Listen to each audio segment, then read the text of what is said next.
Chris is a longtime friend and colleague. He is a science and educator and naturalist. He runs the California Naturalist Program at Camp Ocean Pines. And he's also a master falconer. So he's got a great deal of things to offer to us this evening. And Chris, we're so happy to have you here. Thank you for joining us. And I'm going to hand this over to you. Okay, thank you, Michelle. And hello, Kingston. Nice to see you over there. And nice to see you, Charlie. Charlie, where's your partner? I've only seen one person on the couch there. Okay, hello, everybody. We're going to get started. And let me do this, share my screen. And let me get this going and make sure I'm doing this right. And see, Bob, are we okay? Yes, looks good. Okay, so what we're going to do here is we're going to talk a little bit about falconry, how it's a pretty cool thing. And we're going to go through a little bit of, a little bit of history, falconry. We're going to talk about not just the ancient past, but some of the present, what's going on now in people who are interested in raptors. And then we'll have some questions at the end. So again, if you have some questions, write them in the chat to Michelle, and then she will ask questions at the end. Okay, and I hope that you're going to learn a few things. So it's always interesting just being the talking head and not having a classroom full of people who can respond, because I can't see any of you now. And so I'm just going to be talking to myself and my own PowerPoint. So here we go, okay? Okay, so it all begins with observation. There are some amazing birds out there, and when you see them, especially when I'm driving south towards Pismo Beach, there's a rock in the middle of the freeway, and there's always some big raptor on the top. Or if I'm out bird watching and you see a falcon go by, those birds are incredible, they're beautiful, they're fast, and it's just a delight to watch them. So the whole thing about raptors and humans, it all begins with observation. So if you haven't gone out there, you should go out there now, because, well, maybe not right now, but tomorrow, because seeing the raptors in action is the start of anything that will move you on to the next step. So let's see, okay, the next step is, again, it's the observation step. So here are two peregrine falcons. These are juvenile peregrine falcons. The one on the left is a Peale's peregrine falcon, a subspecies up in Washington, Oregon. The one on the right is from San Diego area, so it's an Anatum peregrine falcon, but they're both juveniles. Again, it's the observation of these incredible birds that gets us started on this journey. Do you know what this bird is? Again, same bird, a close-up and a far away. What is it? I can't hear you. If you said red-tailed hawk, you're right, that's a red-tailed hawk. The one on the left is a juvenile. You can tell because the tail feathers are banded. A red-tailed hawk who's an adult has a salmon-colored hawk, generally speaking. And the one on the right has a darker brown eye, so that's an adult. You see the one on the left has more of a yellow eye, again, indication of a juvenile. But red-tailed hawks always have that dark armpit area. Do you see those dark armpits? That indicates it's a red-tailed hawk. Okay, this is the smallest falcon in North America. Do you know what it is? Let me hear you. Yep, you're right. It's an American kestrel. The one on the left is a female. The one on the right is a male. The male has some sooty blue, kind of a steely blue on his shoulders. Both male and female are beautiful birds, and this is the American kestrel, a really small falcon. I'm just showing you some of the common birds that we can see, and you can all see these birds tomorrow if you went out to look. This is one that's a little harder to find, but is very common, and this is called a Cooper's hawk. Looks like a stealth aircraft flying by, but it's a Cooper's hawk, and he's a bird-eating bird. Most of the time you'll see them in trees, hiding, waiting for some birds to go by, and then it will chase after the little birds just like a policeman will chase after a speeder. And if he catches it, he eats it, and if he doesn't catch it, he goes back in the tree, kind of hiding, waiting for another one to come by. This is a bird that you'll see quite often harassing the little sparrows at your bird feeder, or if you have an outside aviary like cockatiels or pigeons or something, they will do whatever they can to get in there because they are bird eaters and they want to get into those birds. These are both adults. You can see their chest is a little bit orange and banded. We'll show you some juveniles a little bit later, but these are Cooper's hawks.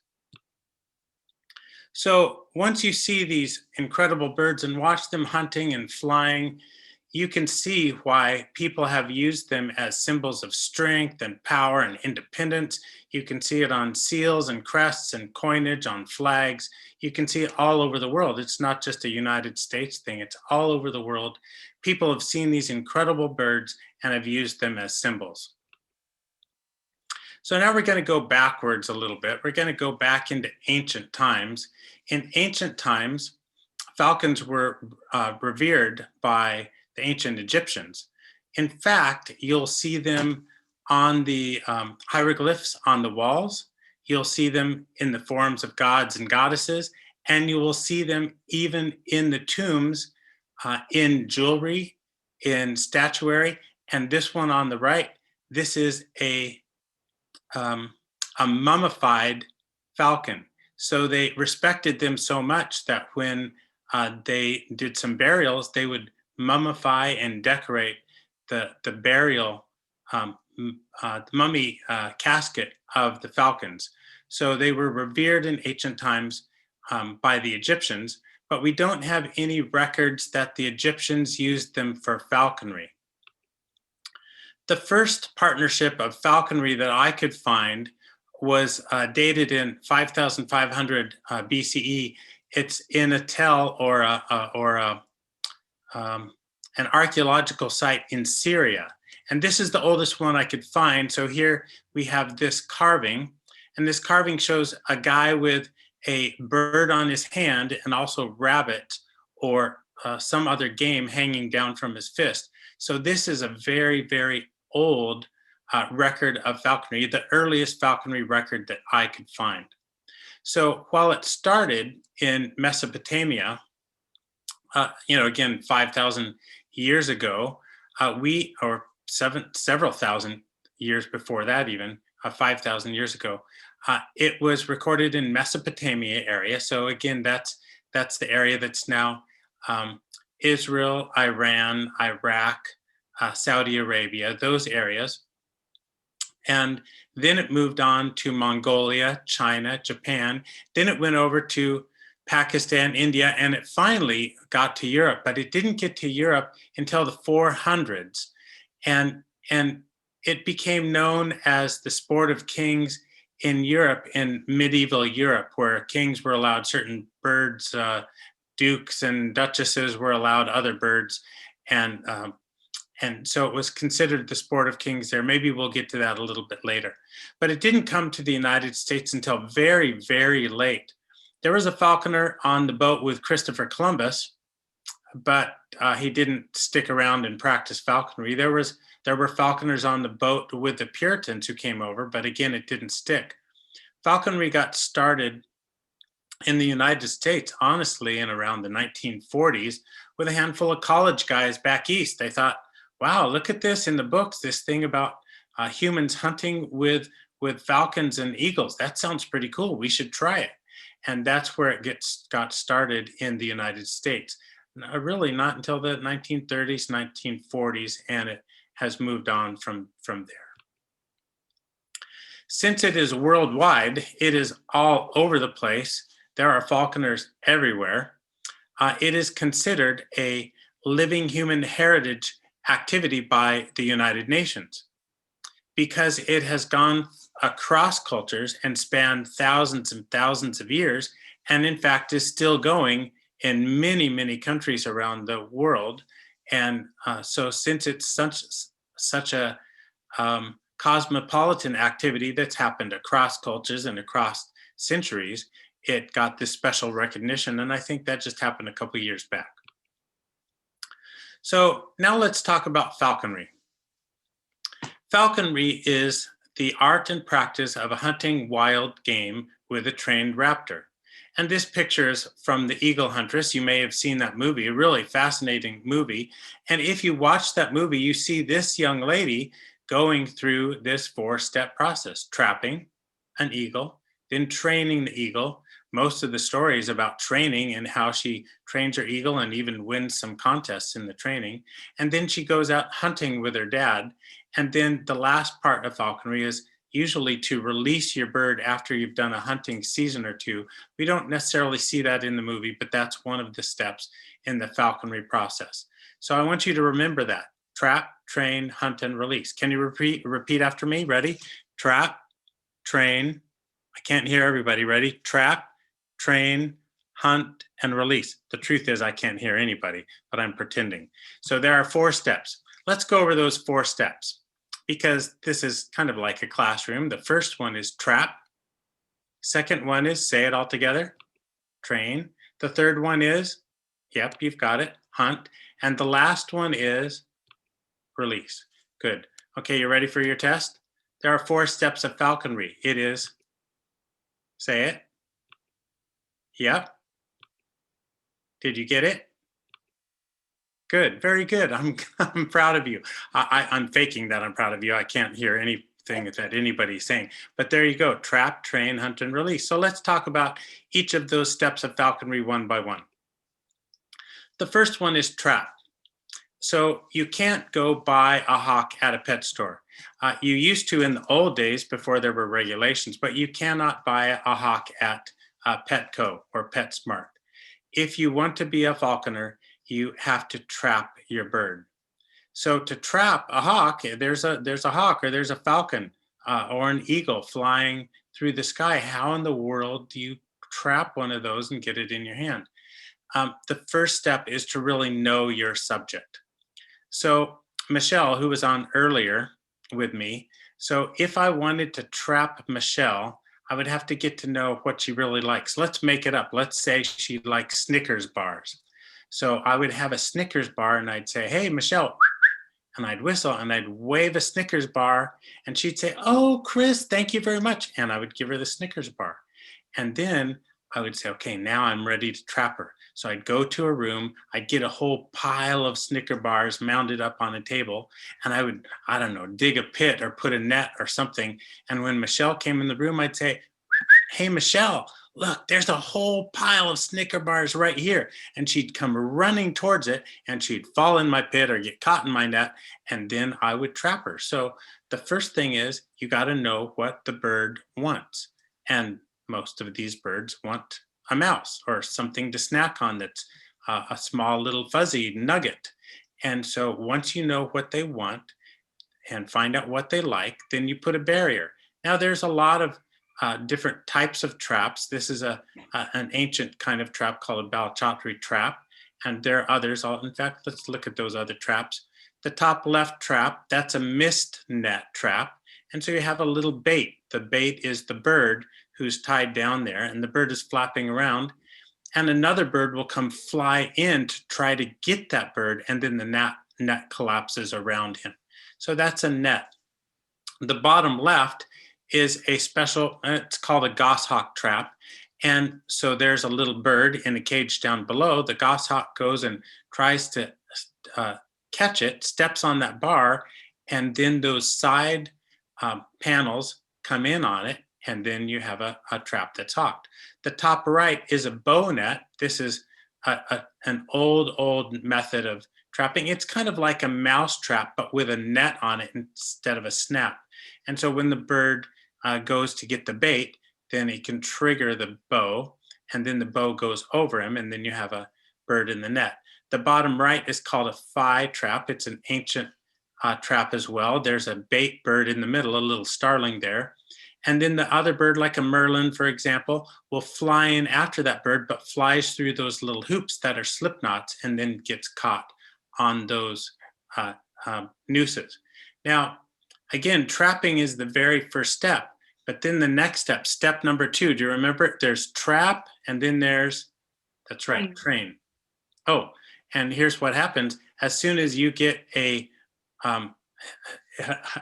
As soon as you're successful with the trap, then you've got another problem. You have a really angry, pissed off bird in your hands that doesn't want to be trapped.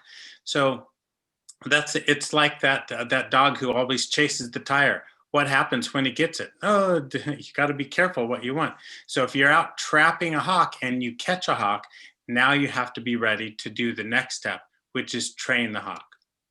And the training is a lot like the trapping. It is will work for food. So going back to the person that I trapped Michelle, and now I know she really likes Reese's peanut butter cups, and she's all trapped in a net. She says, "Hey, Chris, what's all this with a net?"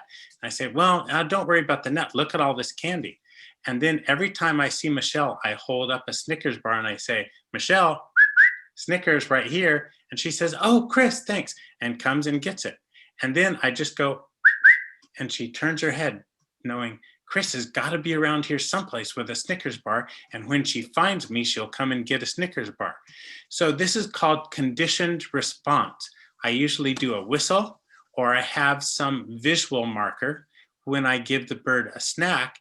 And every time the bird comes for a snack, he hears the whistle or he sees the visual marker.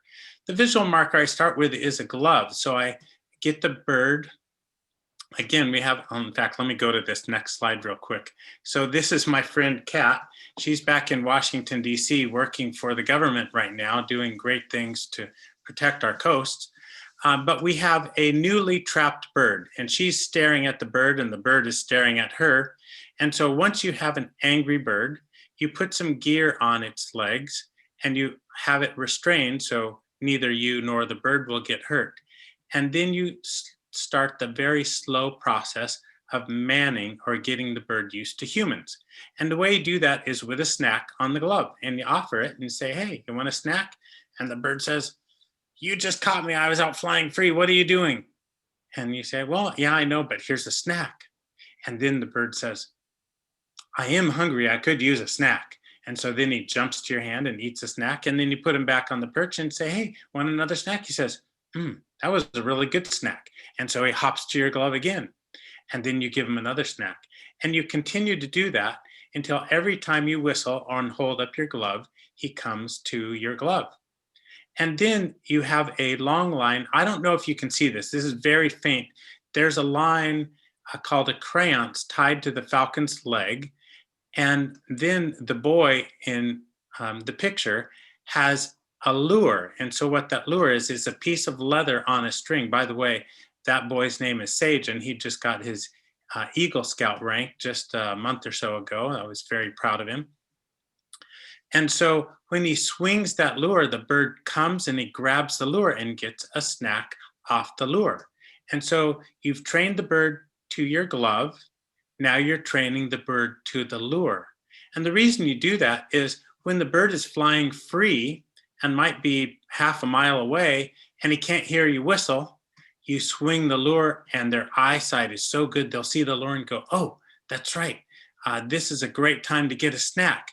And so he flies and grabs the lure. And when he grabs the lure, then that's part of training to get the bird back. So the first step of falconry is what? Trap. And the second step is train. So here's another final step of training, having the bird fly to you and fly from you. And flying to and from your glove while it follows you through the forest is an amazing feeling, because you've taken a bird out of the wild where it was not used to humans. You've taken the time to man this bird or get it used to humans, and you've trained him to come to your glove. And if he doesn't come to your glove, he comes to a lure, and now he's following you through the forest.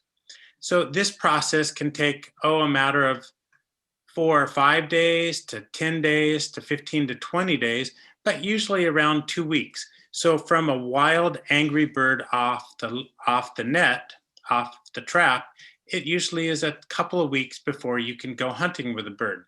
Because remember, the third step of falconry, the first is trap, second is train, that's right, the third is hunt. And so we are going to now go hunting with the bird. And hunting is this partnership between humans and the bird.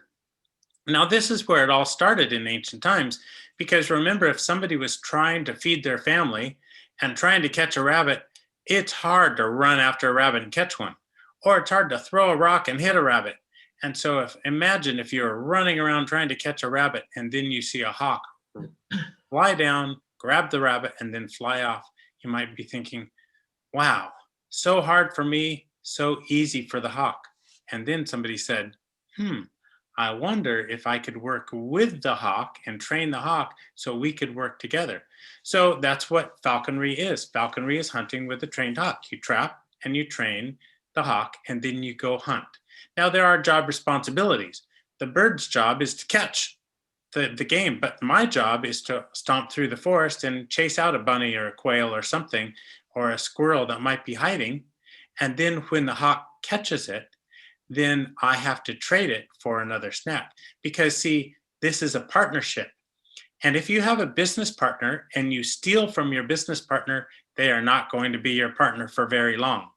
So once your hawk grabs a squirrel or a rabbit or a quail, then you cover it with your game bag or cover it with a towel or something. So the hawk looks down and says, I thought there was a rabbit right here. And then you get a little snack out of your pocket and say, hey, would you like to come up to my glove for a snack? And the hawk says, oh, sure, there's a snack. Let's go of the animal. You put it in your game bag, which you can see hanging off my shoulder there. And then you go hunting again. And that way you can hunt for 2 or 3 animals. When in the wild, the hawk would normally just hunt for one animal and then eat it and be done for the day. Now you can go get enough for the hawk and get enough for you. And that's how you feed your family in the old days, with hunting with a trained hawk. So see this bird on the bird on the left, that is a red-tailed hawk. That was the first red-tailed hawk I had years and years ago. And then the bird on the right is a Cooper's hawk. Now look at his eye, it's yellow, and his top shoulder feathers are more brownish. And his breast, if you can look right down there on his breast, I don't know if you can see my cursor, it's streaked. So this is a juvenile Cooper's hawk. Now this is that same bird as he's grown up. See, his eye is red, blood red, and his chest is orange, and he's eating a quail right here that he caught. So the goal of hunting, the goal of falconry, is to hunt birds with a trained raptor. Here's my friend James, and he's out hunting. He's got a Harris hawk on the left, and I don't know what he's got there on the right, but he's hunting out in the fields, and he's got a pole. So his bird is up on a pole, searching around, looking with his great eyesight, and James is walking through the fields, trying to kick up a bunny or a quail. And if he's lucky, then his bird will stoop down there and grab something and catch it, and James will come and trade it out. So the bird on the left is a kestrel, and I don't know what he's got there, maybe a blackbird or maybe a starling or something. And the bird on the right is a Harris's hawk. Kingston, remember that? The Harris's hawk, that's the wolf hawk from the cartoons. And he's got a bunny. And so that is hunting. Now the fourth step is release. Now hunting is a sustainable activity that we do in the fall and the winter. You don't hunt in the spring and the summer because that's when baby animals are being born. They're not so smart, too easy to catch. And you want to make sure that there's a chance for all those babies to grow up. So you want the mamas and daddies to have babies so there's something to hunt in the fall and the winter. So after you hunt your bird a season or two, you will often let that bird go back into the wild. Now, when you trap a bird, you can only trap a first-year bird, a baby bird, not a baby, but a young bird. You're not allowed to take an adult bird out of the system because those adult birds are already mated up and having babies, and you don't want to reduce the number of birds in the wild by taking an adult bird. But about 80 to 90% of first-year birds are going to die. That's just the regular mortality rate for first-year raptors. And so if you take a young bird out of the system, it doesn't have an impact on the overall population. And if you take that bird and train it and teach it to hunt, then when you release that bird later on in the year, then he will be back into the breeding population because he's had good medical care, good treatment, and knows how to hunt. And that's the time falconers go to work, because they ditch work a lot during the fall and winter when they're hunting, and they go back to work, or they go do captive breeding. So birds are often released in the spring, because if you're a falconer and you have a bird, in the spring you can't hunt, so you're just feeding them and you're just letting them grow feathers, and so you're not flying your birds in the spring anyway. So it's kind of a boring time for falconry. So oftentimes if you have a wild caught bird, you release it in the spring. So remember that Cooper's hawk that had the blood red eye and the orange chest? These are my records, because we always keep records of our birds. There's some hidden columns in there about food and other notes. But I had this bird for 3 years or so, and then I figured it was time for him to go back into the wild. So I was marking in my notes that it's time for him to be released. So I took all of his gear off. So I was flying him with no gear, no telemetry, no bells, no jesses or anything. And so when he would fly free, if he decided to leave, he could be gone and be free back into the wild. But as you'll notice, I flew him free, and then he flew back and said, "Hey, I'm ready for dinner." And so I put him up for the night. And then the next day, I flew him free again.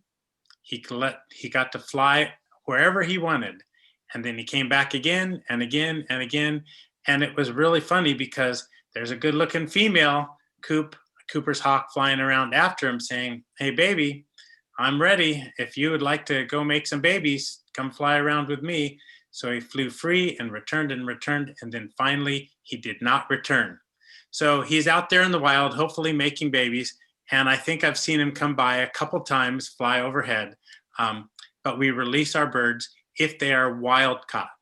Now, if they are a captive bred bird, it can't be wild caught. Okay, now here's a Cooper's hawk flying free. Now, if you notice, I don't know if you can see my cursor, but those breast feathers are streaked. So this is a juvenile Cooper's hawk. See, there's a white rump patch, and they've got broad rounded wings and a long tail. So this is an accipiter, one of the branches of the hawk community. It's not a falcon. Falcons have sharp pointy wings. And so this is an accipiter. Okay, so now let's take a deep breath. If I had a glass of water, this is when I'd take a drink.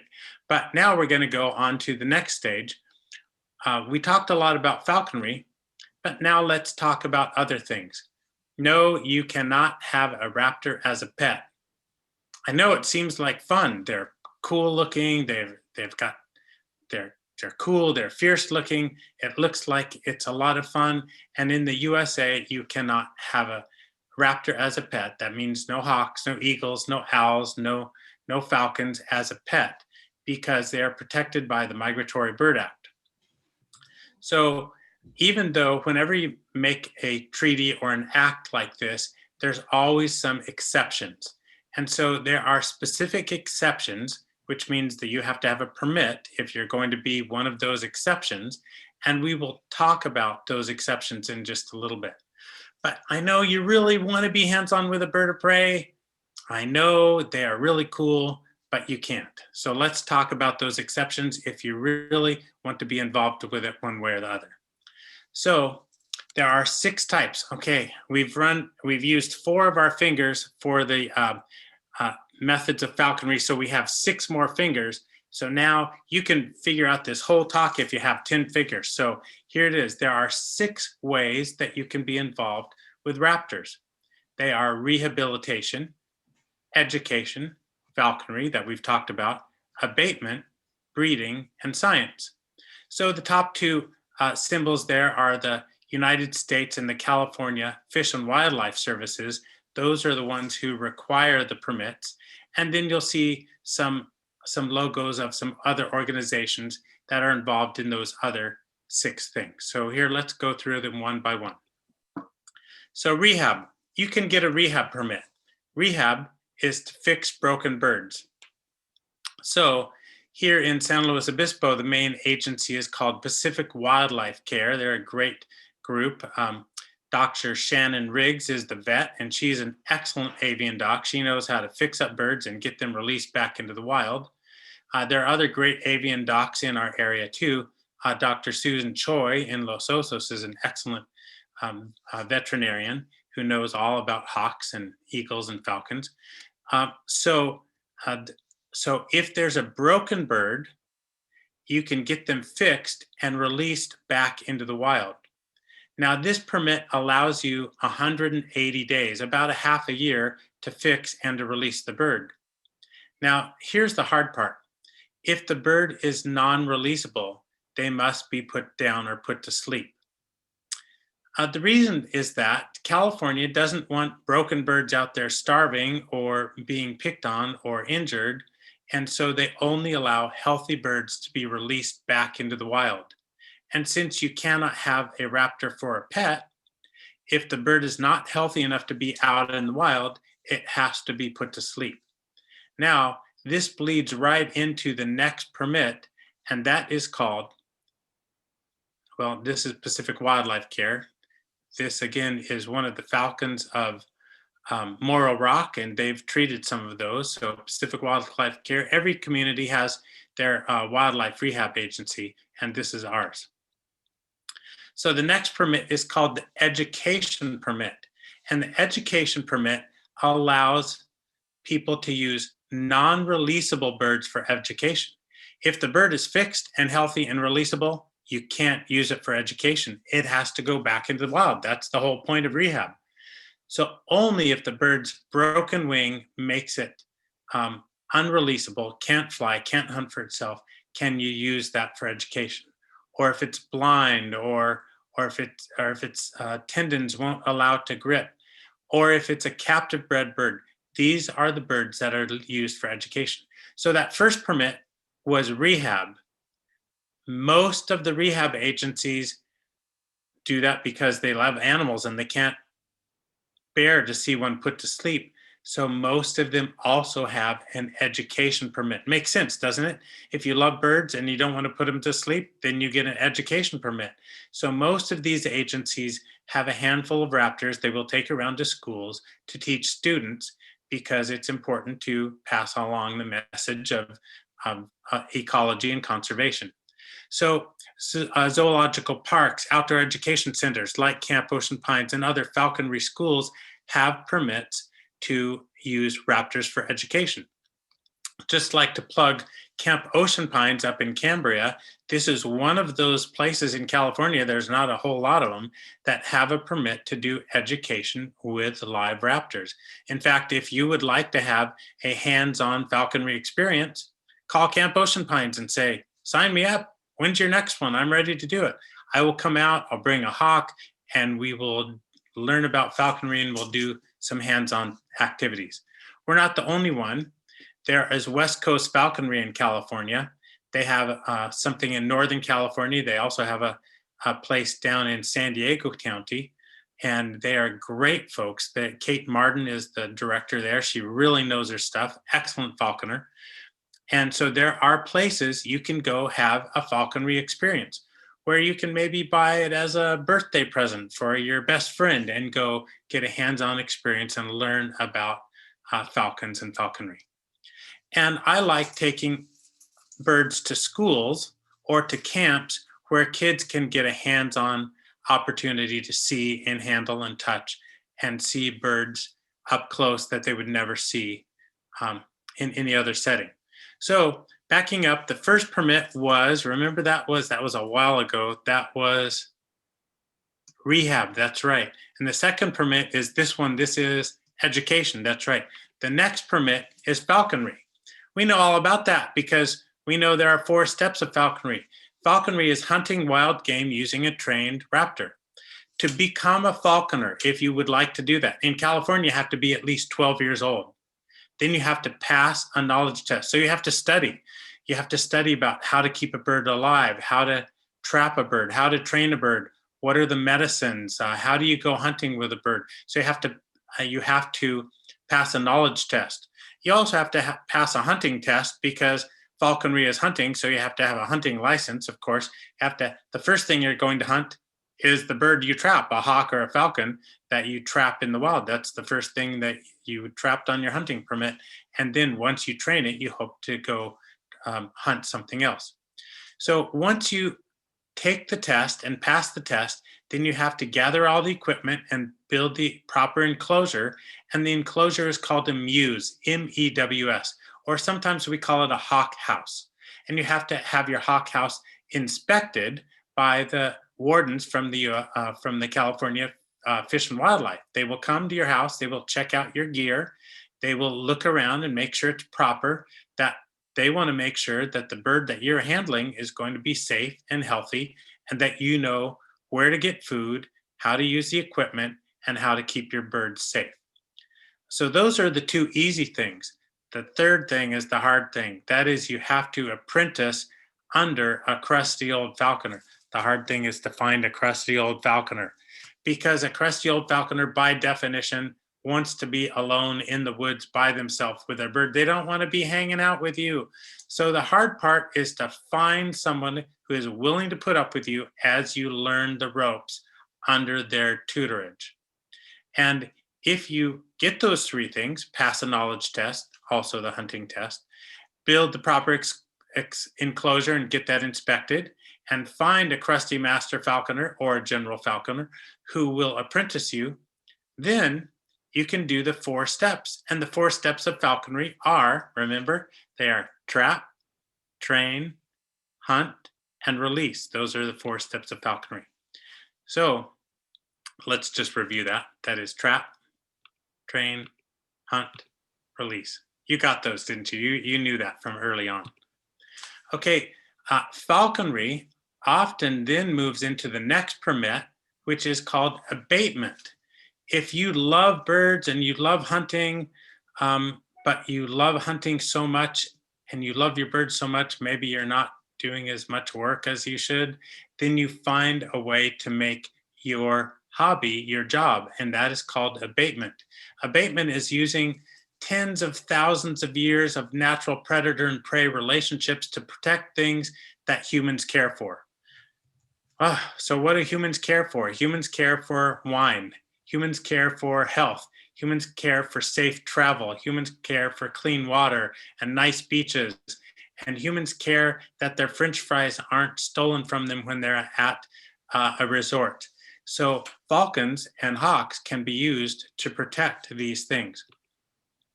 There are several companies. This one is just one I grabbed. My friend James, who you saw earlier on, worked for Adams Falconry Service, and they protect beaches, they protect golf courses, they protect crops, they protect landfills.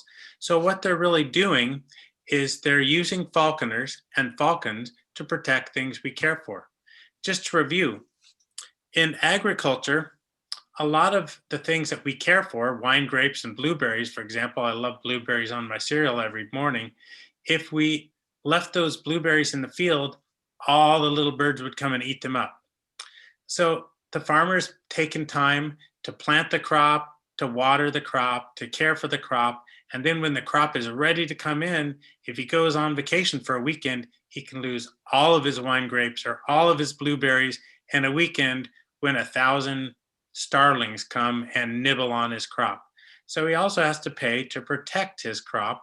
And sometimes they do that with nets or with mylar tape or with sound cannons or scarecrows. But the best way to protect a crop from marauding birds is with their natural predator, which is a hawk or a falcon. So hawks and falcons chased after these birds on farms, at landfills, at beaches and resorts, and at buildings. A lot of pigeons like to make a nest on the top of a hospital where the air filtration is supposed to be getting you clean air. But if it's got a lot of pigeon poop right there, it's not going to get clean air into the hospital. Sometimes at resorts, the pigeons come and poop on the guests while they're out eating their French fries at the hotel. So resorts will use them. If you are going to the beach and on vacation and the beach is closed because of bacteria in the water, well, then you're not going to go on vacation there. So Catalina Island, for example, hires a falconer year round to make sure that the beaches stay open. So they chase the birds that are going to be pooping in the water off to a distance to protect the beach. Because if there were no tourists in Catalina, there would be no business on Catalina, so they have to protect their livelihood. So that one, abatement, then moves into captive breeding because you cannot use a wild caught bird for abatement. So you can't go trap a wild bird and then go use it in the fields because it's illegal to use a natural wild animal to make money. So a lot of falconers then get a captive breeding permit so they can breed birds so they don't have to take one out of the wild. And these are two baby peregrine falcons that I raised. These are Peale's peregrine falcons. Again, it's a peregrine of the Northwest in Washington, Oregon, Canada, Alaska. And these are 4 days old, just right out of the nest. This was June 11th, a couple years back. And so captive breeding is a way that we can provide birds both for abatement and falconry without putting any pressure on the wild stock. It also gives us a chance to help the wildlife agencies reintroduce birds that are having trouble. So falconers help to reintroduce peregrine falcons out there to the DDT issues of the late 70s. They also have helped in the condor recovery. So because they know the ancient techniques of husbandry, they can help get rehab birds back into the wild, and they can help with recovery efforts. So these are those same birds. These are now 21 days old, June 11th. Here they are 23 days old, and you can see their feathers starting to come in. The down and the fluff is going away as they're growing up. And then there's 28 days old. Look at them. They're getting some feathers, getting some attitude. And if you look closely on their legs, you'll notice some bands. You can tell a wild caught bird because he does not have a band on his leg, but a captive bred bird is required to have a band. Now, this band was put on their feet when they're about 10 years old and their feet are tiny and soft and pliable. And I put the bands on these little baby birds. And that gives them a federal marking that says, yes, these are captive bred birds. These were not taken out of the wild, because you can't put a seamless metal band on a wild caught bird. These are those same birds, 46 days old. Look at them. So handsome. Oh my goodness. So these birds grew up, and in 40 days, they are the same size as their parents, actually a little bit larger, and they are ready to go flying. Both of these birds are now in raptor programs. The one on the left is in Grand Canyon. There's a place called Raptor Ranch, and you can see this bird at Raptor Ranch, and the one on the right is down in North Carolina. So these birds have gone to education programs. They're also falconry birds, so they hunt and they fly free, but they're also used in falconry programs. Again, you cannot release a captive bred bird into the wild unless you have special permission from the U.S. Fish and Wildlife, and they don't give that permission because they don't want captive bred birds in the wild. So the last and final permit is a permit about science.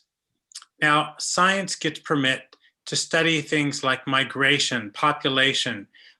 Governments need to know what areas of land need to be protected for breeding areas. There are some secret military uses for birds. I know it's crazy, but there are wild and crazy things going on in the world. Ecotourism is a very important reason for us to study. Birds are used in collections and research. Bird feathers are used to do DNA studies to see changes over time. Bird colors and things are used. So science is the final permit. Here are my friends down from Morro Bay State Park, and they are doing bird banding. So if you look in the top right corner, if you see that guy with the headscarf on, behind him, if you look really closely, you'll see some nets. So these are nets they put up in the wild, and as the little birds fly through, they are caught, and then they are banded and recorded. Their wingspan, their age, their feathers, their length and width and weight, they're all recorded, and these bands help us in science to know where the birds are coming from, where they're going to, and more details like that.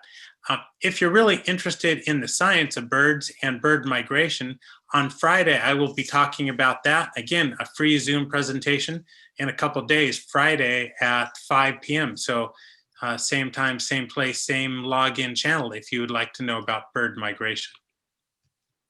So you've got 10 fingers, right? So let's do a quick review. The program is over. So let's see what you remember. There are 6 permits. The first one was, let's see if you got it right. Rehabilitation. I see some of you got it right. I don't see, but I just assume. The second one, rehabilitators have a soft heart and they don't want the birds to put to sleep, so they often have an education permit. That's right. And the education permit, then we talk about falconry. The difference between education and falconry is you cannot use you cannot keep a healthy bird for education. And do you remember there were 4 steps in falconry, and they were trap,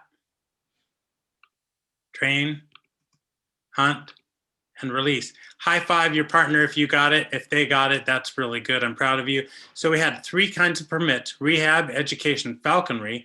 There were some more permits. There were 3 others. What were they? The falconry one, remember those falconers sometimes had to make a living, so there is abatement. That's right.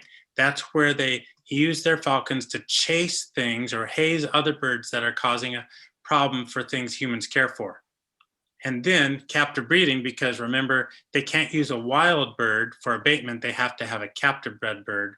And the final one we just touched on shortly was science. Again, more on science and birds. Bird migration and falcons is coming up on Friday. How many did you get? Did you get all 10? Okay, so that's the end of the program. Now we have a chance for some questions. By the way, before we get to the questions, the Morro Bay Winter Bird Festival is who supports this presentation, and it's also a fundraiser for Camp Ocean Pines in Cambria. So if you enjoyed it, you learned something, and you can use your 10 fingers and impress your friends at the next dinner party, you might want to make a donation to Camp Ocean Pines. You can do that right online easily, or you can send them a check in the mail. Sheesh, if you really want to, you could probably do some Venmo if you wanted to. But anyway, Morro Bay Bird Festival is promoting 2 more programs. On Friday, I'll be talking about bird migration. And on Saturday, a very famous naturalist, John Muir Laws, will be talking about nature journaling. So that's what's happening next. Let me see if I can stop the sharing and go back to questions. Okay, so here I am. I hope you enjoyed it. That was about 50 minutes of some nature stuff. If you have some questions and type them into the chat, then I'll try to answer them. So Michelle, did anybody have a question? Oh, yes, Chris. There were some really great questions. And so I'm going to start with one. How fast can peregrines fly? They've been clocked at over 200 miles an hour. That is really incredible. They were clocked by jet plane diving, and a peregrine falcon passed it while it was diving. So yes, over 200 miles an hour. Wow. So, and that's, a repeated factual piece of information. Relative to other animals, is that one of the fastest creatures on the planet? I think it's the fastest. That's pretty darn fast. 200 miles an hour is pretty darn fast. Wow. That's just amazing. Thank you for that. So also I had a question about the captive breeding program. The question was, in order to breed the birds, do you have to capture a non-adult male and female? And are they used at the same time that they are breeding? So I think that was more of a logistical question about how do you manage to captively breed these falcons? That's a good question. Well, just for the basics, and because Kingston's in the room, we do need to know that it takes a boy falcon and a girl falcon to make baby falcons. So yes, you have to have one of each. And they have to be together. So that can all happen. Mom, you can talk to Kingston later about the details on that.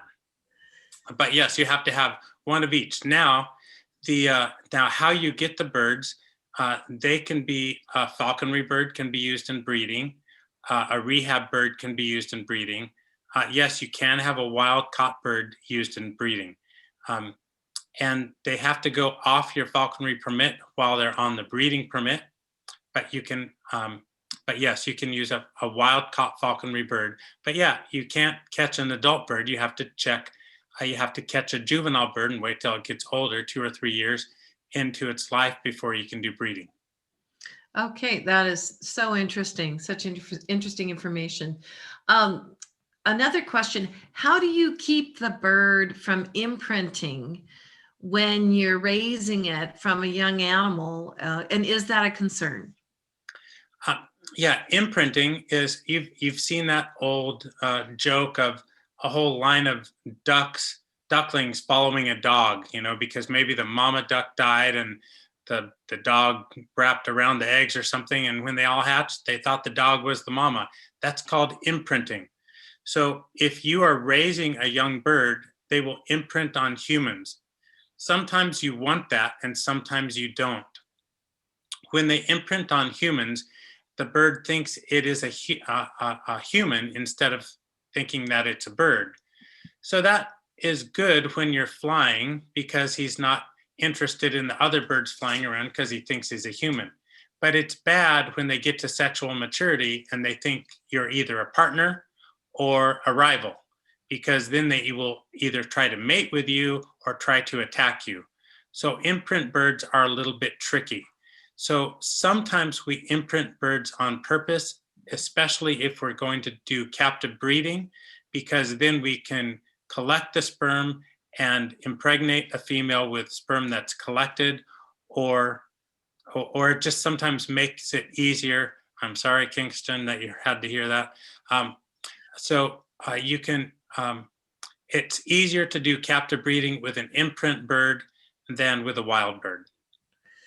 Okay, so basically, it sounds like imprinting isn't a concern. You showed the story of some of your birds that they very rapidly, once released, let go of their imprinting impulse. Is that right? There's a term when you calm a bird down. So you have a wild bird and you calm it down, then that's called manning. And then there's another term called hacking, where you wild it back up. And so just like you calm it down, you wild it back up, and you wild it back up by giving him free rein. You'll give him a night's lodging and a meal if he wants to come back for that, but he has all day to run around and fly around and meet the neighbors and eat a bird at the neighbor's feeder and things like that. And once they feel wilded up enough, then they take off. But there have been reports of birds coming back a couple years later. The falconer goes out and in his backyard, his old bird is sitting on his perch. And he says, wait, you've been gone for 2 or 3 years. And some of the falconers say, my best falconry is a few days after I've released the bird, because the bird still wants to hang out with me, but I don't have any responsibility for the bird. The bird is strong and healthy, and you see fantastic flights. Oh, that's great. Thank you, Chris. We had another question. When you hunt with your bird, because we know that that's one of the 4 steps, do you hunt on public land or private land? And are there regulations about that? It's the same regulations as any hunting. So you have a hunting license and you have to follow the hunting regulations.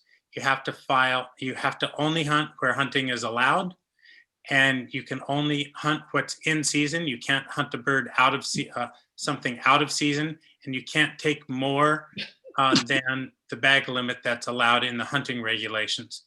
Sometimes falconers get a little bit of earlier or a later season than the normal gun hunters or archery hunters, but they have to follow the same hunting regulations because it's a hunting sport. Okay, I just have a couple other questions here. Are Harris's hawks naturally seen on the Central Coast? No, they're not. A Harris's hawk is normally a desert hawk, Arizona, New Mexico, Baja California, all the way down to Peru. They may have, you may see them in the wild down in Imperial Valley, down in, San Diego, East San Diego County, but they're not normally naturally occurring here. Of course, crazy things happen right here in Morro Bay. There's a zone-tailed hawk, which again is a central Mexico and Arizona hawk that's here in the Morro Bay trees right now. So it's something that hasn't been seen for years and years. So things happen. Birds go where they feel like going, but we don't have any records of breeding pairs of Harris's hawks in California, except perhaps down in Imperial Valley. But it is the most popular hawk to hunt with right now. Very common. There are lots of them out there. There have been some that will escape, and so when they escape, they will sometimes take up residence in an area. I think there are some birds, Harris hawks, that have escaped in England that are nesting in England, which is not the desert. So yes, sometimes birds get away and set up partnerships with mates if they can find them. Okay, Chris, just 2 more questions here. When you refer to falconry, does that also include eagles? There's another term, it's called an ostringer. And so it's an old term that includes other hawks, like goshawks, eagles, and like ferruginous hawks. And so there's another term, but just for the simplicity of tonight's discussion, I just call them falconers. Okay, great. And then, we're not called falconeers. That makes me feel like I need a Mickey Mouse hat. No, we're not falconeers, we're falconers. excellent. And the one question, the final question is, are you familiar or aware of the status of the peregrines on Morro Rock, or the history of that story? Yes, in fact, here's a funny story. Well, I first came to Morro Bay in right around 1982. And I came because I was hired to be a pastor at a church. And when I was interviewing, the guy on the search committee said, well, tell me what you know about Morro Bay. And this was, again, 1982. And I said, well, I know there's a pair of peregrine falcons nesting on the rock. And he says, oh, you're not one of those crazy eco people, are you? And I said, yeah, I'm sorry, I think I am. But I still got the job, and I was a pastor at that church for 14 years, and a pastor and a naturalist at the same time. So yeah, I've followed the falcons on Morro Rock for decades. That's wonderful. And they're doing really well, by the way. Oh, that's so great. Chris, I know we've kind of reached the end of our program tonight. This has been such an informative program. People are interested in your California Naturalist class, which I know if they're interested, they can just go to the Camp Ocean Pines website and look for information about that. And of course, we want to support Camp Ocean Pines in so many ways because it's such a great program. And thank you so much for donating your time and your knowledge and your expertise on such a unique and really interesting topic. So we look forward to seeing Chris again on Friday evening, starting at 6 o'clock, and having a wonderful presentation from you there. Thank you Just so a correction, Friday evening is at 5 p.m. Thank you. I'm so Friday sorry. evening, 5 p.m. And that's about bird migration with a focus on falcons. Then Saturday, again, boy, if you're not doing anything Saturday around 10:30, get on for the free Zoom with John Muir-Laws, one of the best naturalists around, about bird sketching and a focus on nature journaling with a focus on birds. Wonderful. Thank you, Chris. Thank you for this presentation and for your support of Camp Ocean Pines. Thank you for all that you do for the Morro Bay Winter Bird Festival. You're welcome. And if you all check the chat, you'll see links down there to all those things we talked about. Go on the Morro Bay Winter Bird Festival Facebook page or website, and Camp Ocean Pines Facebook page or website, and get more information. See you later, everybody. Hope you enjoyed it.